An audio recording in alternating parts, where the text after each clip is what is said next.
रतन शारदा जी, क्या ये ऑब्जेक्टिव या इस तरह की बात है कि एजेंडा में है, हिंदू राष्ट्र की तरफ आगे बढ़ने की कोशिश है?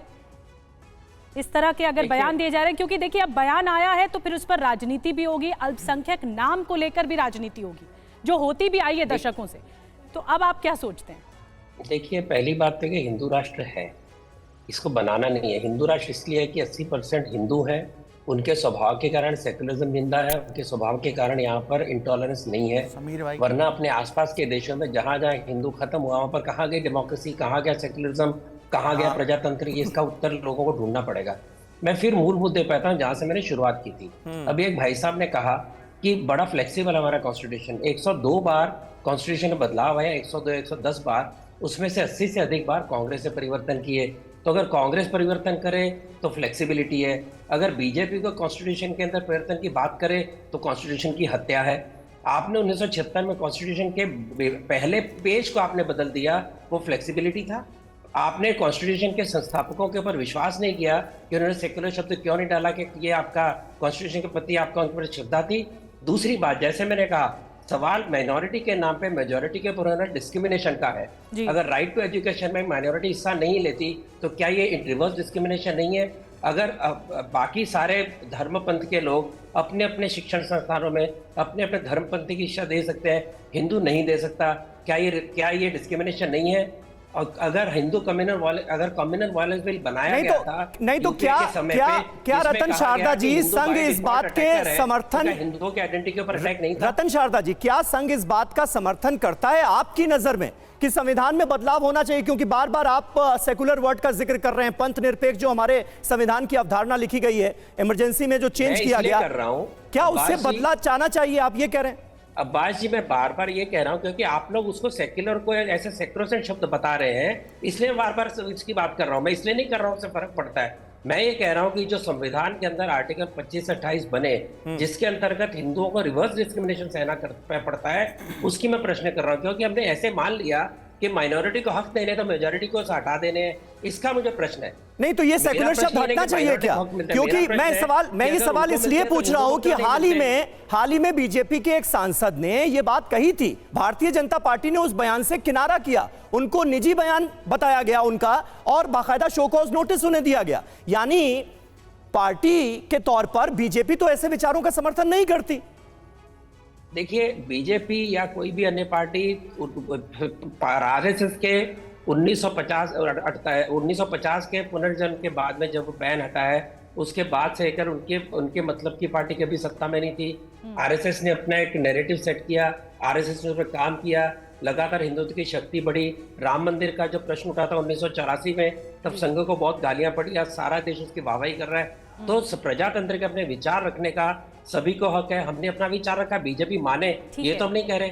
बीजेपी राजनीतिक पार्टी है, हम संवाद स्थापित कर रहे हैं। संवाद स्थापित किया तो राजीव गांधी ने ताला हटाया, संवाद स्थापित किया तो वहां पर भूमि पूजन हुआ, वो तो बीजेपी की सरकार नहीं थी ना। बिल्कुल रतन मतलब शारदा जी, संवाद संघ स्थापित करता कोई भी पार्टी उसको ले सकती जो है। संघ कहना चाह रहा है, जो संवाद कल रखा भी गया दत्तात्रेय होसबाले जी की तरफ से, उसी संवाद को लेकर ही एक नई बहस छिड़ी। और हाजी रंगरेज साहब, मैं आपके पास आ रही हूँ, क्या क्योंकि उन्होंने बहुत क्लैरिटी के साथ इस बात को रखा है समाज में कि जो माइनॉरिटी शब्द अगर हम बार बार इस्तेमाल करते हैं तो वो माइनॉरिटी ग्रुप जो है वो लीग से हट जाता है, फिर वो लीग से हट जाता है तो वो एक अवधारणा में बदल जाता है, ये तो माइनॉरिटी है। क्योंकि चीज़ें सब तक पहुंचनी चाहिए, देश सबका है, कंट्री सबकी है, ये स्पष्ट ये क्लैरिटी के साथ कहा गया है। नहीं, आरएसएस शुरू से चाहती है कि अपने रंग में रंगना चाहती है पूरे देश को, मैं ये बार बार कह रहा हूँ। दूसरी बात, में 3 पॉइंट है मेरे पास जो मैं बात करना चाहता हूँ। एक पॉइंट है, क्या हिंदू राष्ट्र करने वाले जो लोग हैं इस देश में और जो खालिस्तान की मांग कर रहे हैं, और जो लोग जो है गजवाए हिंद की बात करते हैं, मगर गजवाए हिंद पर तो कार्रवाई हो जाती है, खालिस्तान वालों पर कार्रवाई हो जाती है, मगर जो देश को, जिस देश का कोई धर्म नहीं है, धर्म निरपेक्ष देश है, उसमें लोग हिंदू राष्ट्र की बात कर रहे हैं। और जो आरएसएस के जो नेता हैं, उन्होंने जो अपना बयान दिया, क्या बीजेपी उसका समर्थन करती है? अगर आपको मुसलमानों से इतनी मोहब्बत है तो सच्चर कमेटी की जो सिफारिशें हैं उनको लागू कर दीजिए। 10 साल से आपकी सरकार है, आपको और फुल मेजोरिटी में है, तो आप कर दीजिए, जोड़ दीजिए मुसलमानों को मूल धारा में, फिर हटा दीजिए माइनॉरिटी का दर्जा, लाइए आप अपने बराबर पे। मगर आप ऐसा नहीं चाहते, आप एक एक सोच है आपकी कि किसी तरीके से मुसलमानों को जो है दबाना है, कुचलना है, उनको टारगेट करना है।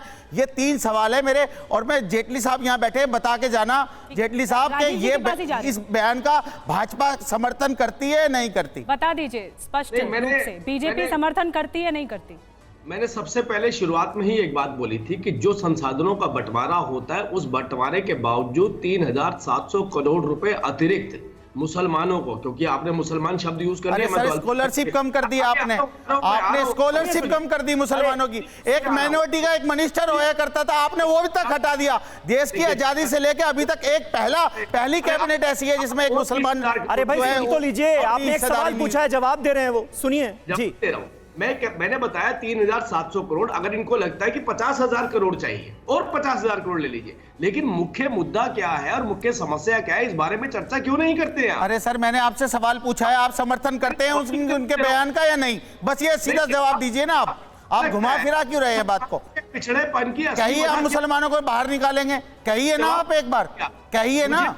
आप तो सुन तो लीजिए मेरी बात। नहीं, आप इसका समर्थन करते हैं बयान का? नहीं, ये बताइए बस। जेटली साहब, मैं आपकी कोई और बात सुनना नहीं चाह रहा हूं, ये बताइए, आप जो आरएसएस के जो लोग हैं उनकी बात का आप समर्थन करते हैं, आप हिंदू राष्ट्र का समर्थन करते हैं? अरे भाई रिपीट क्यों कर रहे हैं अपनी बात को? करते हुए नजर आए कि हमें और कितना पैसा चाहिए। मेरी बात नहीं सुन रहे हैं, बात पूरी कर लेने दीजिए। नहीं, वो घुमा रहे हैं ना, गोल गोल घुमा रहे हैं जलेबी। राजीव जी को बात पूरी करने सीधा सवाल पूछा है, बता दीजिए जवाब। उन्होंने सुन लिया, वो वही बात कह रहे हैं, एक बार कंप्लीट कर लेने दीजिए फिर आप बोलिए। सीधा जवाब है, मैंने आपसे कहा कोई भी समस्या है, इस समस्या को हम डिस्कस कर सकते हैं कि नहीं कर सकते। केवल यही बात हो सकती है कि कितना और बजट एलोकेट कर देना है। क्या इस बजट के एलोकेशन नहीं, पिछले 10 सालों में क्या मुसलमान जो इस देश में बहुत पिछड़े हुए हैं उनके स्टेटस को, एक मिनट राजीव जेटली साहब, सवाल पूछ लीजिए। राजीव जेटली साहब, पिछले 10 सालों में मुसलमान इस देश में बहुत पिछड़े हुए हैं, अल्पसंख्यक वर्ग बहुत पिछड़ा हुआ है, उनके उत्थान के लिए आपने ऐसी योजनाएं बनाई हैं, उनका स्टेटस इस लेवल पर आ गया है कि अल्पसंख्यक दर्जा आप खत्म कर दिया जाए। मानते हैं आप या ये नहीं? आ गए, मैं तो यही तो बात कहना चाहता था। अल्पसंख्यक सिख भी है, अल्पसंख्यक क्रिश्चियन भी है, अल्पसंख्यक बुद्धिस्ट भी है। कुछ और पूछा जा रहा है, सुनते रहिए। अब क्योंकि मुसलमान जो बहुसंख्यक हैं, अरे जवाब दीजिए ना आप। अरे आप आरएसएस के जो बयान दिया आप उसका समर्थन। एक मिनट हाजी साहब, एक मिनट सुनिए मेरी बात को। हाँ। मैं 37 जब मैंने 3700 करोड़ बोला आपको, तो उसमें से शायद 500 करोड़ भी नहीं जाता होगा बाकी सभी धर्मों को। नहीं, मैं आपसे ये पूछ रहा हूं कि क्या आपने माइनॉरिटी कम्युनिटी का स्टेटस इस लेवल पर ला दिया है कि उनका दर्जा खत्म कर देना चाहिए, आप ये कह रहे हैं? अरे भाई अब्बास साहब, माइनॉरिटी नहीं, गरीब और अमीर, हमें गरीबी को खत्म करना है या हमने माइनॉरिटी को खत्म करना है? अगर कोई व्यक्ति अमीर है, अगर किसी व्यक्ति कोई संसाधनों से परिपूर्ण है, वो किसी भी धर्म से आता है, तो क्या उसके ठीक है